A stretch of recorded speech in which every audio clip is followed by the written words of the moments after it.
আসসালামু আলাইকুম বন্ধুরা, কেমন আছেন সবাই? আশা করি আপনারাও আল্লাহর অশেষ রহমতে ভালো আছেন। প্রতিদিনের মতো আমি আপনাদের সাথে আরও একটি ভিডিও নিয়ে চলে আসলাম। দেখেন, এখানে সকালে ঘুম থেকে উঠেই ভাত রান্না করতে হইতেছে। আসলে আমার ছেলেটা তো প্রতিবন্ধী, বুদ্ধি প্রতিবন্ধী, ও কিছু বুঝে না, ও তো আর রোজা থাকতে পারে না। আর আমার ছোট মেয়েটাও কিছু বুঝে না, ও রোজা থাকে না। তো এই দুইজনের জন্যই আমাকে সকালে উঠে আগে রান্না করতে হয়। তো দেখেন, এখানে রমজান মাসেও কিন্তু আমার রান্না থেকে কোনো বিরতি নাই, রান্না করতেই হবে। আর আপনাদের সবার কাছে আমার একটু অনুরোধ থাকবে, আপনারা সবাই এই ভিডিওটা প্রথম থেকে শেষ পর্যন্ত দেখবেন। প্লিজ কখনো টেনে টেনে দেখবেন না। আর দেখার আগে একটি লাইক দিয়ে দেখা শুরু করবেন। তো আমি আপনাদের সাথে ভিডিওটা শেয়ার করতেছি, কি কথা বলবো, কি ভয়েস দিব বুঝতেছি না, তারপরও ভয়েস দিতেছি, ভিডিও করতেছি।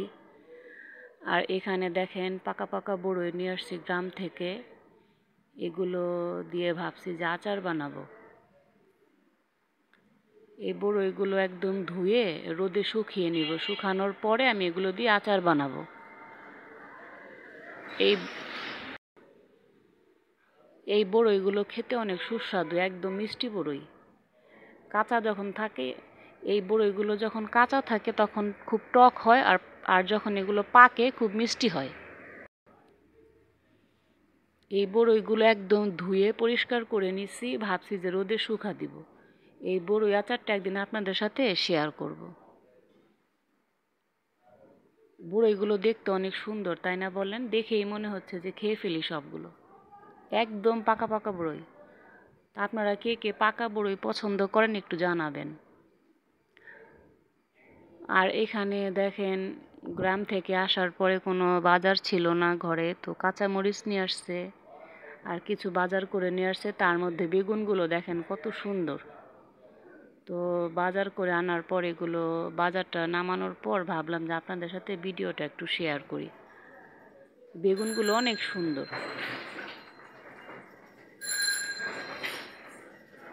তো আমি তো এত ভালো মতো ভিডিও করতে পারি না, তো আমার ভিডিওর মধ্যে যদি কোনো ভুল ত্রুটি থাকে আপনারা প্লিজ একটু ক্ষমার দৃষ্টিতে দেখবেন।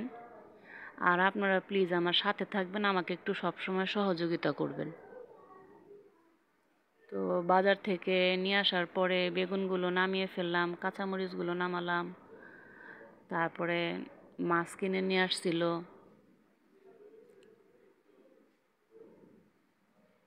গ্রাম থেকে আসার পর আসলে ঘরে তেমন কিছুই ছিল না, পরে হালকা পাতলা কিছু বাজার সদাই করা হয়েছে।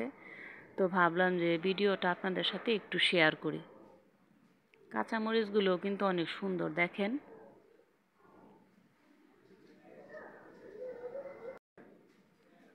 আর এই যে দেখেন বন্ধুরা, এখানে রুই মাছ কিনে নিয়ে আসছিল। তো রুই মাছগুলো একদম বাজার থেকে কেটে একদম নিয়ে আসে, এটা আমার জন্য অনেক সুবিধা হয়। তো দেখেন বন্ধুরা, এখানে বাজার থেকে রুই মাছ নিয়ে আসছিল, মাছগুলো একদম কেটে নিয়ে আসছে। তো আমার জন্য মাছগুলো কেটে আনলে খুব সুবিধা হয়, মানে বাসায় কাটার কোনো ঝামেলা থাকে না। দেখেন একদম সুন্দর করে কেটে নিয়ে আসছে, কিন্তু 4 থেকে 5টা রুই মাছ নিয়ে আসছে আর কি। তো রুই মাছগুলো আমি ভালো করে ধুয়ে একদম ফ্রিজে রেখে দিব, ছোট ছোট প্যাকেট করে রেখে দিব। যখন রান্না করব, মানে ছোট ছোট প্যাকেটগুলো বের করে নিলেই হয়ে যাবে। তো মাছগুলো এখন আমি ধুয়ে নিব, ধুয়ে তারপর ফ্রিজে রেখে দিব। আমার ভিডিওটি যদি আপনাদের কাছে একটু হলেও ভালো লাগে, প্লিজ আমার চ্যানেলটি সাবস্ক্রাইব করে আমার পাশে থাকবেন। আর আপনারা সবাই আমার সাথে আমাকে একটু সাপোর্ট করবেন, একটু সহযোগিতা করবেন।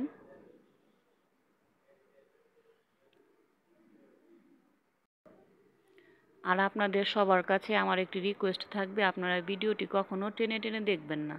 এতে কিন্তু একটা চ্যানেলের জন্য অনেক বড় একটা ক্ষতির কারণ হয়। প্লিজ আপনাদের কাছে রিকোয়েস্ট থাকবে, আপনারা যারাই দেখবেন ভিডিওটি প্রথম থেকে শেষ পর্যন্ত দেখবেন।